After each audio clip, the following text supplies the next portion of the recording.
Ignition sequence start. 6, 5, 4, 3, 2, 1, 0. Liftoff. We have a liftoff.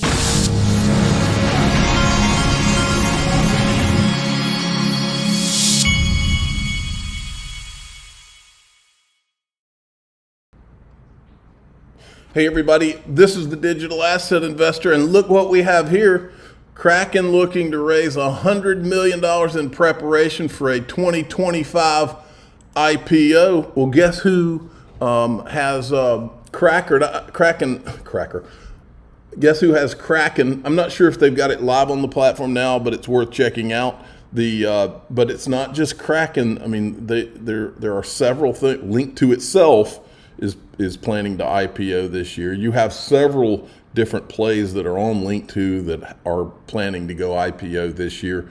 It's worth going and checking out. You can go, even if you're not a member, you can go and click on the invest button, and you can see many of the issues that have been and are on here at various times. Some of them sell out, but you have to keep checking back. And I want to remind everybody, they also have Unicorn News, where they show you any news involved in different private equity that is or has been on the platform. So check it all out, linqto.com. It's in the description too. Check this out. Just in, BlackRock now holds more than 300,000 Bitcoin worth over $20 billion in just under 5 months. So just imagine how much control BlackRock will have in a year. Now, moving along, you got to hear this. You've heard us talk about bail-ins here. What is it about gold, silver, precious metals? By the way, I'm going to go back. By the way, if you hear something that sounds like a pressure washer, whether it's a motor or spraying, that's because there are guys pressure washing my house right now. So your ears are not deceiving you.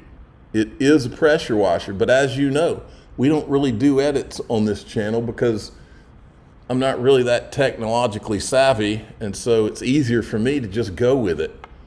Here we go.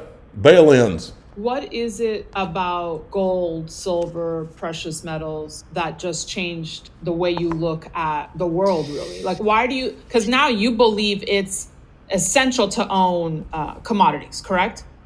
Can we go another step further? It's not a belief, it's a fact. I mean, 4,000 years of history in the Bible. I mean, before Jesus was born, BC, 4,000 BC, up to 1871, we were on a silver standard.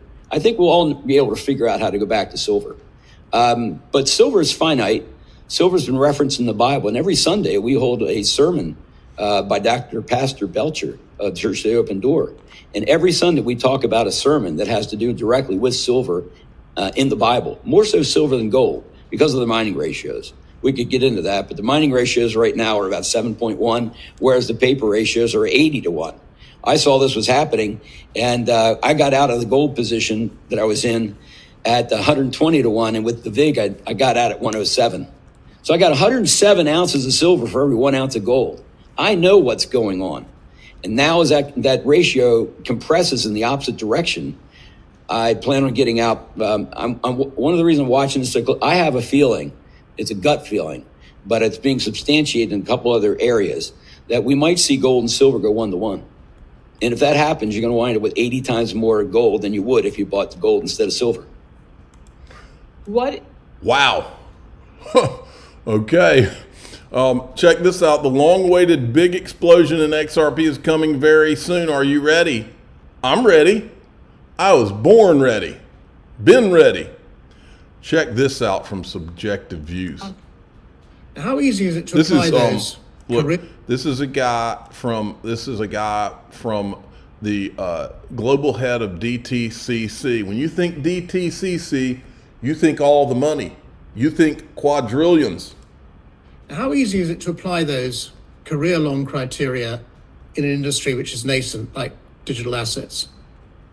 I think the same principles still apply, Dominic. If we can't do all this, then there's no point. And and investing the time, money, and energy to do that. Like we can, if this is Actually, it's a woman. It's not a man. Sorry. Nadine. a matter of go figure. Just satisfying our curiosity for something nice and new and shiny, then we can do that in the background. I really believe with every fiber of my body that once this technology is deployed at scale, all the goodness around cost savings, new revenues, capital efficiency, new products that are accessible to people of all walks of life would be a reality. But okay, that is all you needed to hear. I'm making a note of something here that. All right.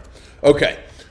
I always have my pad of paper. You kids out there, if I've never told you, always keep a pad of paper with you and a pencil or a pen. Your brain can deliver up some awesome ideas, but you'll forget them if you don't write them down. 1.6 trillion asset manager Franklin Templeton is considering launching a crypto fund for institutional investors with exposure to tokens beyond Bitcoin and Ethereum. Think XRP. Think the pump, Solana. But most importantly, think XRP. Check this out. Fireworks soon. What's his name again? Paul Barron is talking about the importance of the Robinhood Bitstamp deal. And that is Robinhood understanding that the writing is on the wall. There's a lot of opportunity here. So what do? They go out and spend $200 million to acquire Bitstamp. Now you think, well, why would they go that direction? A couple of points within the article that'll kind of explain this. The exchange has a strong presence in Europe and Asia. Okay. 85 tradable assets, features such as staking and lending, both very key. And then, of course, 50 active licenses and registrations worldwide. That's huge, because what this does is it puts Robinhood at the front of the line in a lot of these regions that will require those licenses. Now they own them. And also it generates an immediate impact potentially on everything from staking and lending within the guidelines of what MiCA has already put into place. Guess where Robinhood is starting to really put pressure on? The UK, the EU, all throughout MiCA's regulation authorities. Okay, so Robinhood's in the game. Some filming in progress at Ripple office in London. Uh-oh, I don't know if you're allowed to say it, but does that mean London is ready? I'm not sure if you're allowed to say that. The crypto police are out. I've seen them. I'm just not sure. Okay, Metal Lawman. What's weird about all these lawsuits being filed by private citizens to hold the SEC accountable for breaking the law, this is supposed to be what we are paying Congress to do. I've never seen oversight of a government agency shifted wholesale over to the private sector like this. No subpoenas issued by Congress. So private citizens have to file Freedom of Information Act requests just to get answers. Then they have to file lawsuits when the SEC refuses to comply with the Freedom of Information Act request. This is nuts. There's a thumbnail. Thank you, Meta Law Man. And he's right. This is nuts. And I retweeted his tweet here.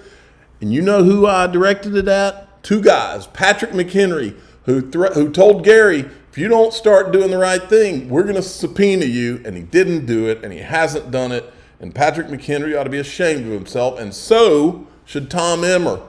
Tom Emmer, if you're listening, yeah, I know, I do think you guys are the good guys. But good guys have to have guts every once in a while. Good guys have to man up. It's time to man up. Subpoena this a-hole, okay? It's time. It was time a long time ago. You guys need to quit being, the biggest problem this country has is this stupid thing where one party has no decorum and the other party is always trying to play by the rules. In other words, you got one party that's bringing a knife to a gunfight constantly. However you want to say it, the bottom line is you got one side of the aisle that is ruthless, and you got the other side of the aisle who is trying to slap them, not even punching. I mean, it's crazy what's going on, and they ought to be ashamed of themselves. At some point, you have to ask the question, are they worse than the bad guys? The bad guys are showing you exactly who they are. Meanwhile, in the global world, the forces of the forces are gathering because they see how weak the United States has gotten. Including within BRICS, we're working on shaping an independent payment system free from political pressure, abuse, and external sanctional interference. In this regard, I'd like to remind you that this year, BRICS was joined by new participants, that is, Saudi Arabia, Iran, United Arab Emirates, Egypt, and Ethiopia. With this, the share of our association in global GDP has reached 36%. And the population of the planet has reached 45%. And BRICS has tremendous potential for joining of new participants, and such drive of stakeholders from different continents can only be welcomed by us, and will support it. Including. Okay. All right. Now, I think I'm going to play the last few things in DAIXRP.com. And there's one thing I'm going to show you, which is just straight creepy. Okay. In fact, I'm going to write all out creepy, because let me tell you what, I have watched the news my entire life. I have seen bizarre things, I've seen scary things, I've seen funny things, but let me tell you what, this is the most all-out creepy thing that I have ever seen, and I'm still baffled by it. I still don't understand it, and I'm going to show it in DAIXRP. It's another guy commenting on it, and I'm going to show you it. I can't make heads or tails of this thing, and I fear for my children. I fear for the world. I don't know what to make of it. Maybe you do, but we're going to show it. I'm the digital asset investor. I'm not an investment advisor. This is for entertainment purposes only. Please subscribe, hit the like button, and tell your friends and family this is all out creepy. There's no other way to say it. All right, first let's show you this.